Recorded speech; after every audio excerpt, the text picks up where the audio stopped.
I think it's safe to assume that no one in our international community wants to see China and the United States hurtling towards an increasingly confrontational path. No one wins in that case. Instead, our collective humanity loses. But how do we keep the dialogue between China and the United States going?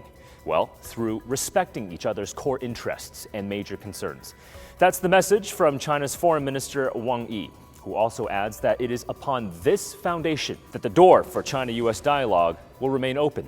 China's attitude towards the United States has been consistent, knowing that the world loses out when its two most consequential powers are at loggerheads with each other.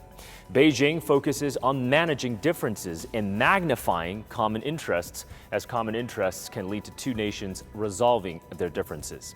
I believe this is what a responsible global power should do in our highly interdependent world.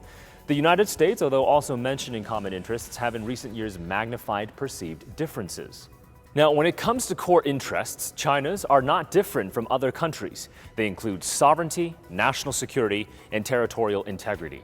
Now, these core interests include the reunification of Taiwan with the Chinese mainland, on Hong Kong, Xinjiang, and Tibet. These are all the internal affairs of China.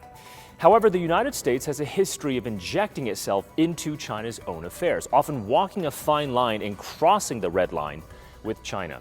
It does so because the United States seeks to remold countries and civilizations to its own image. But just like the former Singaporean diplomat Kishore Mahbubani has said, future historians looking back at the China-U.S. relationship of today will wonder why the United States, still a young country of just 245 years old, wants to reshape China, a civilization with 5,000 years of history, its own customs and culture, to look more like the United States or the West itself. It just won't work.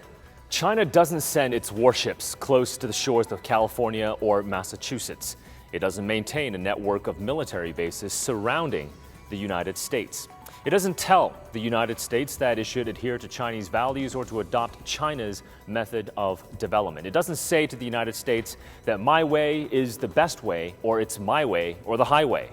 But if China's core interests do come under threat, the country's foreign minister Wang Yi has also made it quite clear that the United States should not underestimate China's determination to safeguard its sovereignty, its security, and development interests. Because ultimately, China understands, and the world sees, that the China of today is no longer the China of the late 19th and early 20th centuries, then hobbled by foreign powers seeking to carve it up.